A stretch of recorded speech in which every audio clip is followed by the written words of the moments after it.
Good morning and good evening and afternoon, everybody. It's lovely to see you all here. It's very exciting. This book has had two incarnations. The reason I wrote it was over 30 years ago, my psychic journey finally sort of came to the fore. I was born psychic and I've now had 7 near-death experiences during my lifetime. But I had the first one when I was 3, and I used to always see things and know things, and my mum always just said I was trying to get attention or was making things up. But then really all the things that I was seeing was spirit, and as a child I tried everything to shut it down. But when my grandfather died when I was 15, it was that was the first really actual dead person that I knew that I saw. As I was going through my teens, I kept being told that I was psychic, but I didn't want to know about it. And it was only after I had, I think it was the 3 near-death experiences and a miscarriage, that everything sort of came to the fore. So I tried everything to try and shut it down. And we used to have a crystal shop that was at Cronulla, and I went down there to sort of see if there was something I could do. And the lady took me to the back of the shop and said, oh, there's this book you might want to read, but it's called Occult. So it was a bit scary and I didn't really sort of know what to do. And then she gave me the name of a lady named Patricia McRae, and she's head of the Spiritualist Church here in Caringbah. And I ended up joining her circle, and I joined her psychic circle, actually. I joined her psychic circle so I could learn to shut it down, because I didn't want anything to do with the spirit world. But I ended up enhancing it. I realised the more I tried to shut it down, the more frightening it became, and it was really quite a difficult time for me. But then I realised if you can't beat them, join them, kind of thing. So I ended up learning to utilise my abilities. But at that time, there were not a lot of books around. Like I said, with the when I went to this crystal shop, there was a lady who I was told about from one of the men I worked with, and her name was Dawn Hill, and she came from Tasmania. And I was lucky enough to get her 3 books, and they actually started to make sense to me. Then there was another book, The Eagle and the Rose by Rosemary Althea, and that was one of the early books that I read. And it started to help me make sense and to realise I wasn't just this weird person, that there were other people out there like me. And it's just been a really difficult journey to try and understand how to work with things. And it's trying to find like-minded people and to talk to about your experiences. You know, when I started looking into all of the psychic clairs, especially when I looked up clairaudience or hearing voices, instantly, if you Google hearing voices, well, it means that you're schizophrenic or you're having psychotic episodes or you've got mental health issues. But actually, you're hearing spirit. And when I was, I think I was 19, I decided I was a scuba diver and I wanted to go for my diving instructor's license.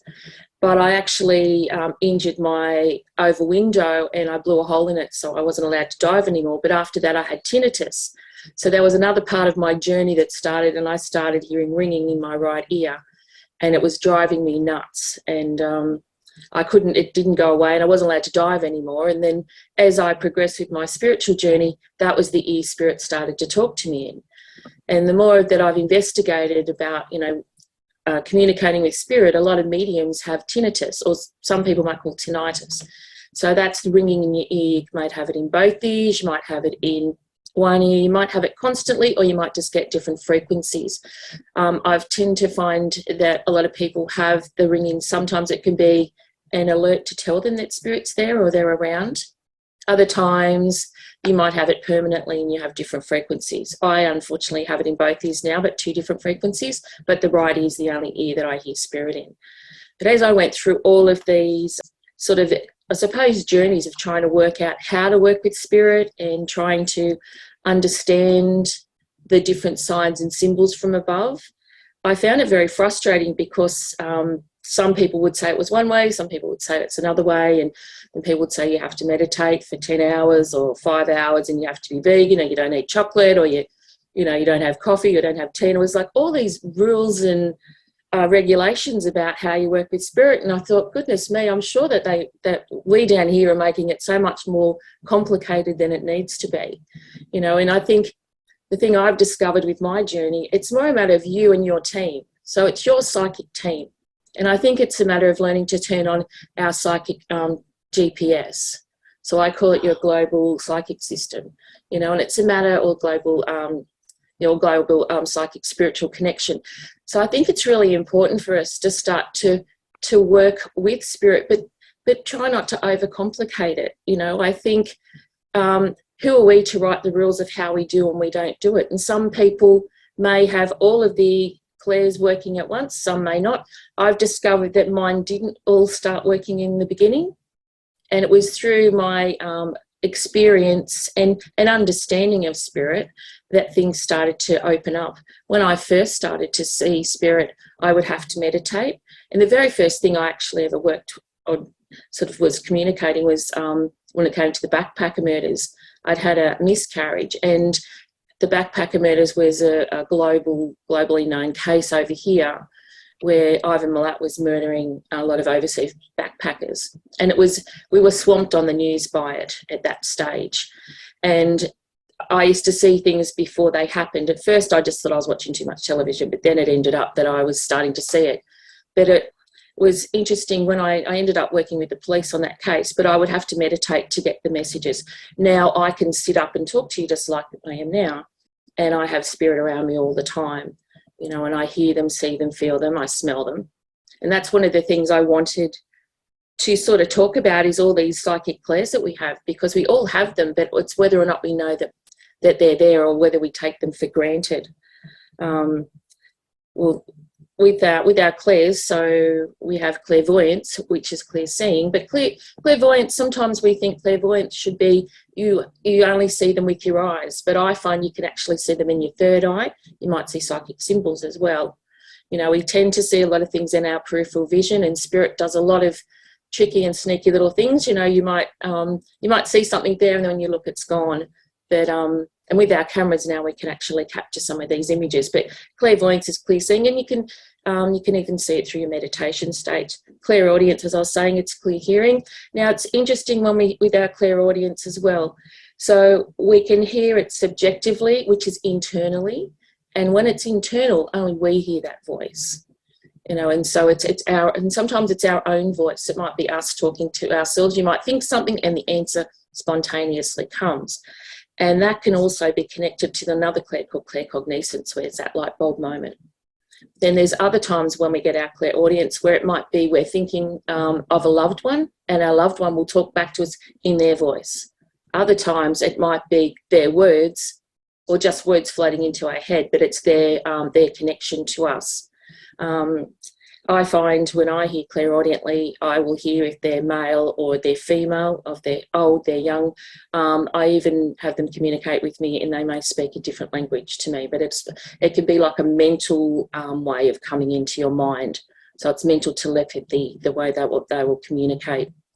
Sometimes it is my voice talking back to me, but I always find I have to use the words that I'm given from spirit, because if I don't, they get cranky with me. I used to get really annoyed watching Ghost Whisperer, because she'd change the words that the spirits would give her.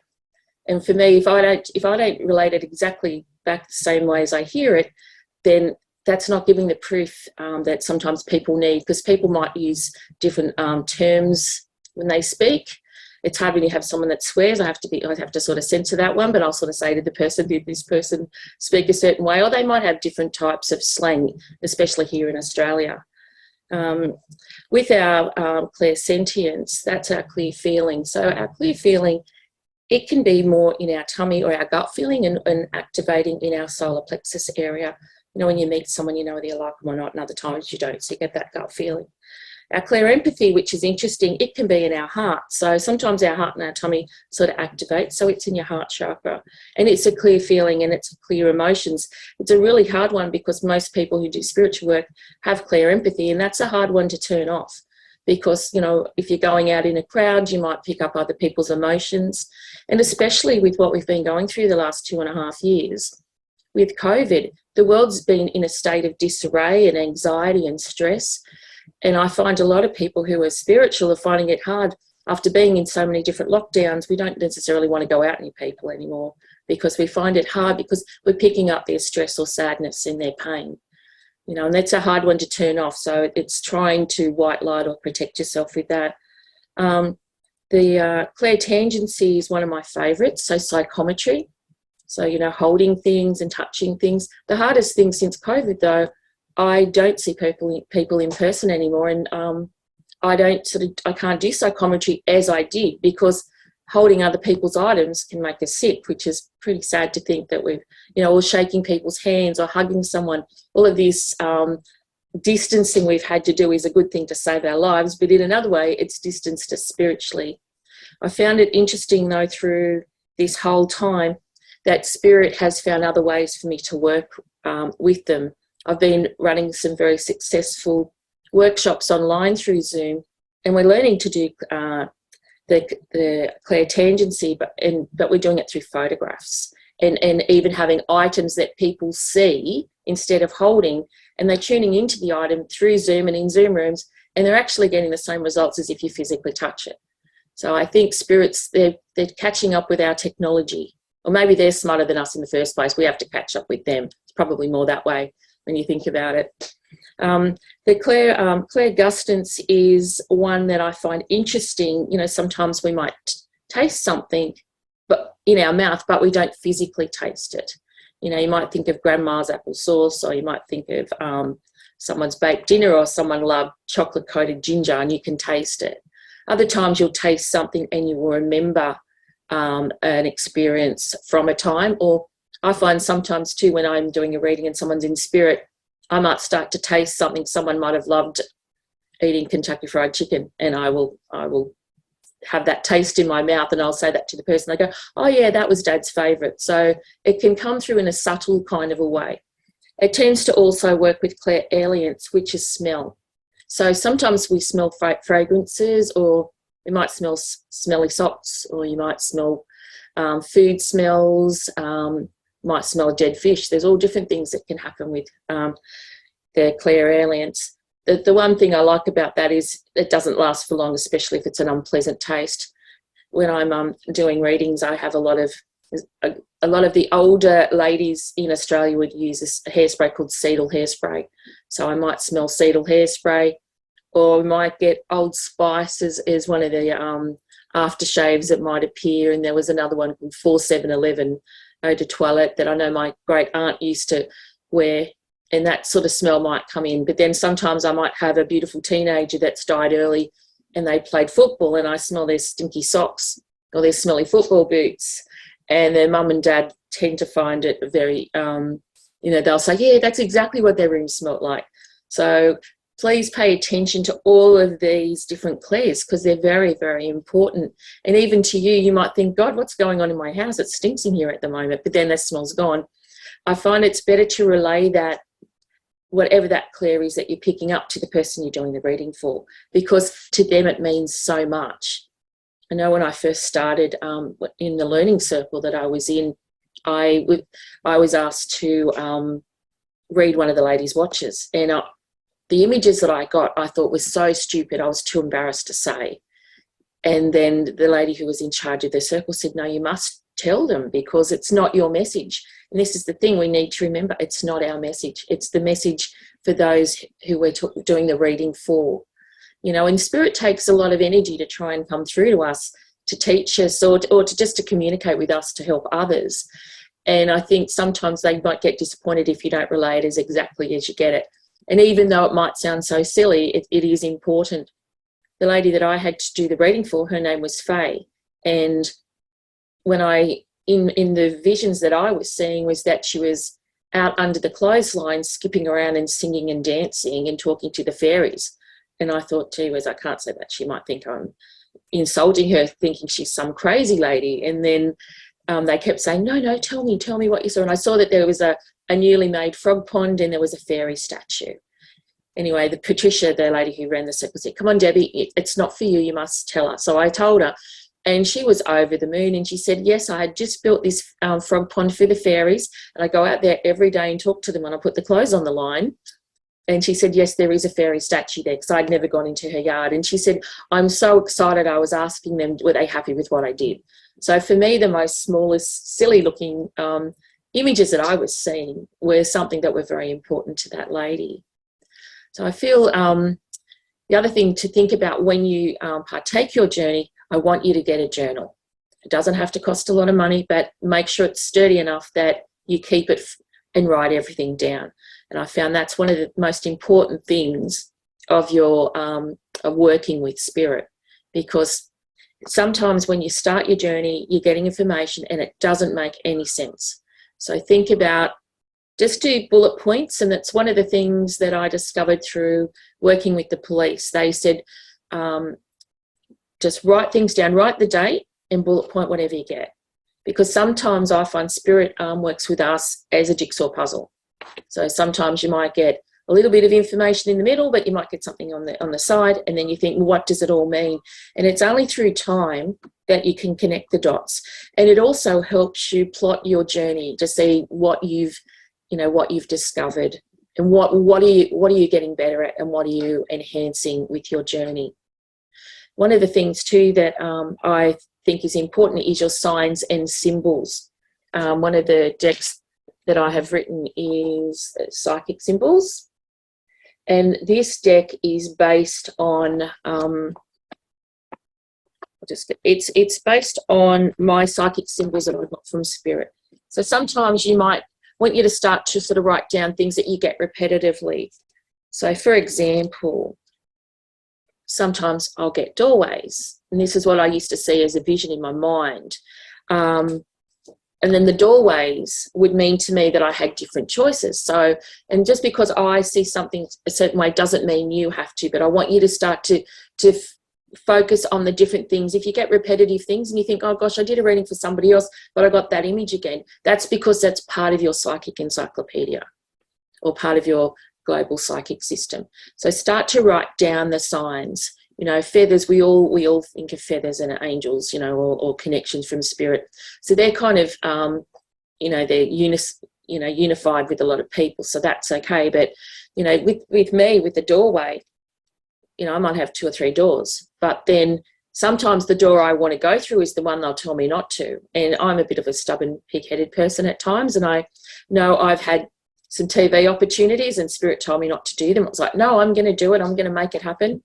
And when I did it, when I went through the door, that door actually was probably the worst door to go through, because I got through the door, but it was like the floor fell away from me when I got there. So my experience wasn't great, but it was also a learning as well. So that's one of the things I want you to remember when you work with spirit. There are no mistakes. It's a matter of everything's a journey and everything's a learning. So that's what I want you to think about. And that's one of the reasons when I did write this book, I wanted something that was sort of give you different steps and different sort of ways to go through. And, you know, if you look at the chapters that I've got in the book, it's about what are your psychic gifts, and it's finding out what they are, and to think you might not have them all now, but you can certainly enhance them. It's a bit like an Olympic athlete. You know, somebody might be a runner, somebody might be a swimmer, but because you're a swimmer doesn't mean you're going to be the fastest runner on the planet, but you might be really good at swimming. And, you know, we can all walk, but doesn't mean we're going to be the fastest runner. It's a matter of exercising and practicing and training our skills. So the more we exercise them and practice with them, then yes, we can strengthen them. You know, and some things, when I talk about the clairs, some things you might think, yeah, I can get that. And other things, oh, that's not my thing, doesn't interest me. And that's okay, because there's no rules that you have to do anything a certain way. It's more about awakening the abilities and utilising the ones that you feel you're best drawn to, you know, and focusing on what you feel good about, and also working with your psychic team. You know, we have so many beautiful beings above and around us that's important for you too. Just think about who's there, and your guides will change. They won't be the same one that you have. You'll have a main guide from when you're born to when you pass, but you will have other ones that will come in.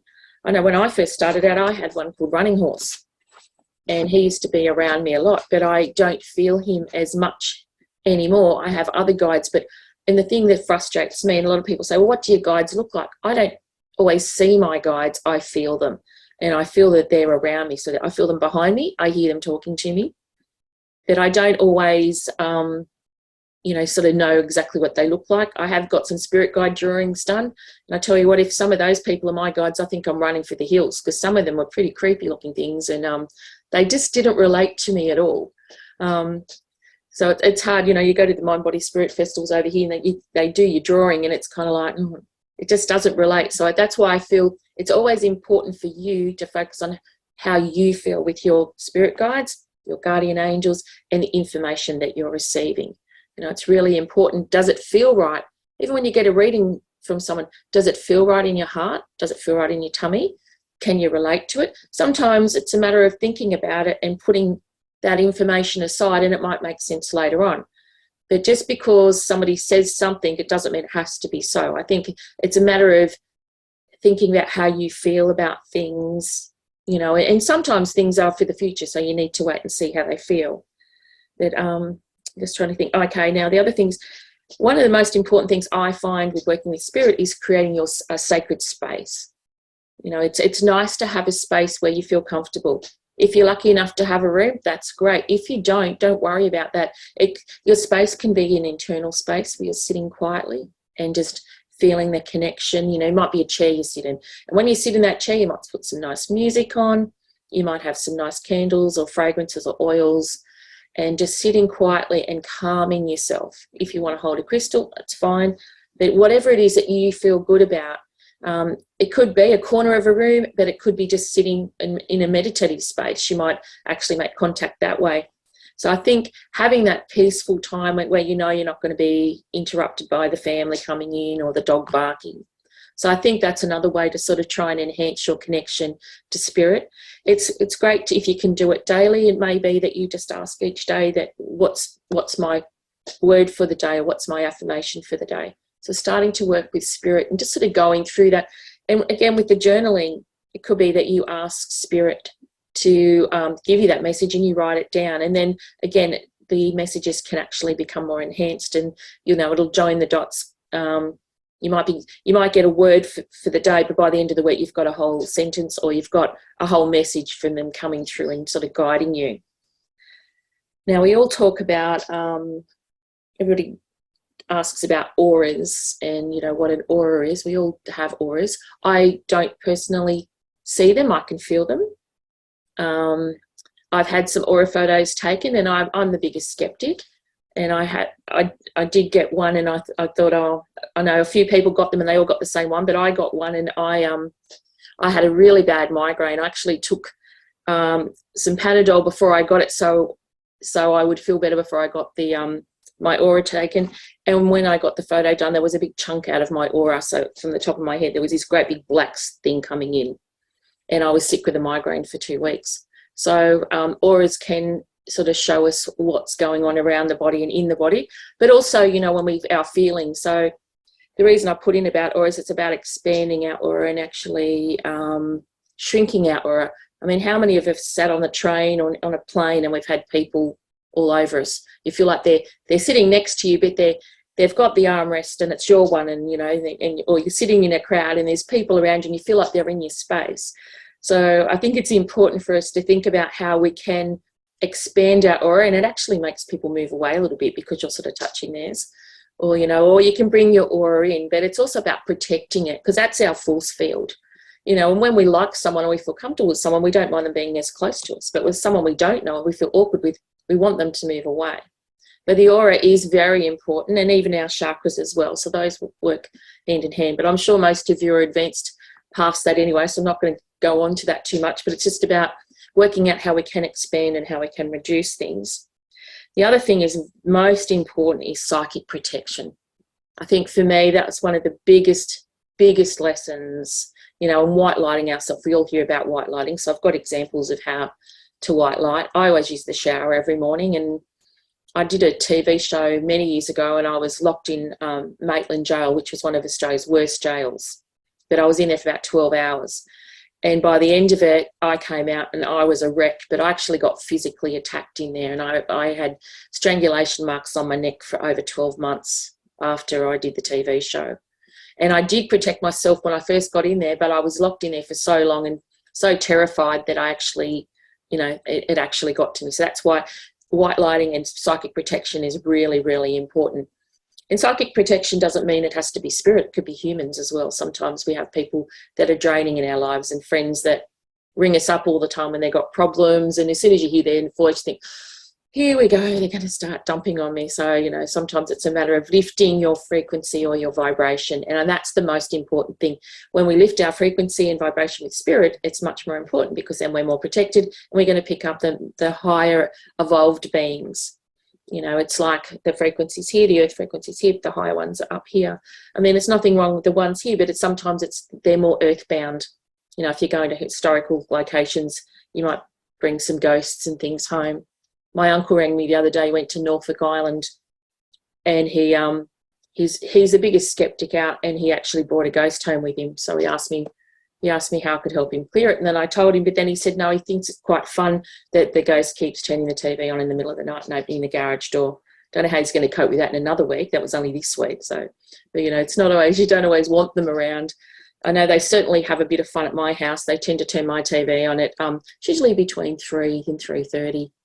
And they have fun. So yeah, if that sort of stuff starts to happen, it means it's time to smudge the house and clear them out, send them back over to the light. They have got some sort of tips on how to clear your house as well. Working with our spirit guides and guardian angels, that's very important. And some people are more drawn to spirit guides, some people are more guardian angels, or both, whoever you feel you're more connected to. I've written quite a few decks now of working with spirit guides and guardian angels, and they certainly are around. And I feel if I hadn't listened to mine, I probably wouldn't be here, because I have had some pretty close calls in the past, especially working with the police cases. Had people come after me in my old office in the car park and broken in. So now I always listen to them. But, you know, we all get these feelings. Do any of you get that feeling in your tummy or in your heart? You feel like something's not right. You just feel like it's, you know, or someone's walking down the street and you think, I better cross the road. I don't want to be in their energy. So it's really important to feel that. But there's the other side of it, when you meet someone and you like them straight away and you just feel really comfortable. You know, so not everybody's bad. There's lots of good and bad.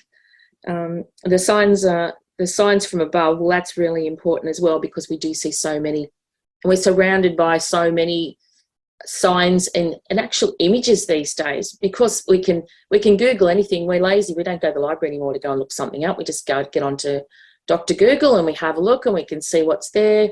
You know, we've got Instagram, we've got all this social media. So there's so many signs that we see, and numbers. We're bombarded with numbers and number plates, and there's so much going on. So it's really important about the signs, you know, and just that repetitive sign, like I was talking about with the psychic reading cards that I did.